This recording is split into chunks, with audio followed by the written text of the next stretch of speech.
Hopper Dominguez, Long Live Boxing, here with the recap of last night's fight. Before I begin, you already know what's up, baby. Go ahead and subscribe, like, share, leave a comment. Any comment is appreciated. Thank you for the support. Now, last night, live on ESPN, my new favorite fighter, Emmanuel Vaquero Navarrete, defeated Francisco Panchito El Centenario Cabeza de Vaca. Oh, those are long names. He defeated him in the third round, defended his WBO super bantamweight belt. He started off strong, just like I pointed out in my preview piece. Navarrete loves to throw those left uppercuts, and he landed a few of those in succession in the first round. He also switched, just like I said he likes to do. He went from orthodox to southpaw, and he walked him down pretty early on. In the second round, he dropped him. He landed a left and a right uppercut, and he followed it with the right cross that dropped Panchito. Panchito got off the floor. He continued to fight back, and that's a credit to the heart that he has. He goes 20-0 going into the fight. But in the third round, like a predator who's lurking in his prey or about to catch his prey, Navarrete went in for the kill. Overwhelmed DeVaca. The referee stopped it in the third round. Navarrete was just too big, too strong for Panchito DeVaca. He gave a valiant effort, but just came up a little short.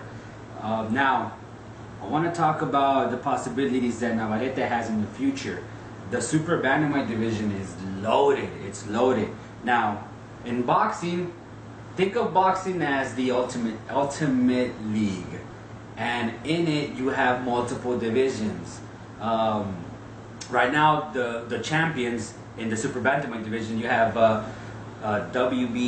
you have Daniel Roman, who is the WBA and IBF champion. You have Rey Vargas, who's the WBC champion, and then you also have Guillermo Rigondeaux, who is still the lineal king at the 122-pound division. Nobody's ever beat him. The only problem is, like I said, boxing has these multiple divisions. Daniel Roman is with Thompson Boxing and Matchroom Sports. Rey Vargas is with Golden Boy.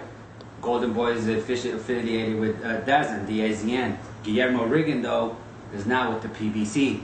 It's just multiple different leagues. The PBC is aligned with Showtime and Fox.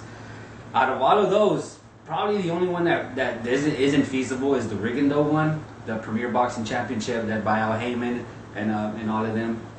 They seem reluctant to work with other promoters, whereas DAZN, Top Rank, Matchroom, with Eddie Hearn, they recently hosted a jointed fight with Maurice Hooker and Jose Ramirez. So there's optimism that maybe that fight can happen. And Golden Boy has been has embraced the idea of making fights with other promoters. It's only the Premier Boxing Champions who hasn't fully embraced that idea. Everybody else seems okay to work with each other. Now the only problem is going to be which network is it going to happen on.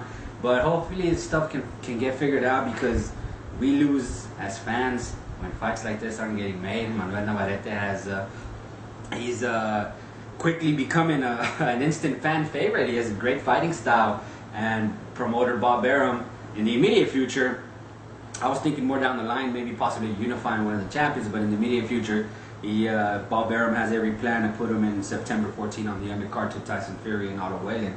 So Navarrete's going to be busy. He's going to be back in less than a month, and he's not going to fight one of the champions. So we'll see who Bob Arum puts him in with. But other than that, I mean, that's Navarrete came in, did what he had to do, and he's going to be back again on the traditional Mexican Independence Day holiday. So watch out for that. I want to give a shout out to Liliana Ulloa with Chicano Boxing, and be sure to stay tuned. We got a lot of previews coming up. There's a lot of boxing going on next week from all over the three different countries. One in Russia with Kovalev and Yarde. So be ready, because it's going to be dropping. Hopper out.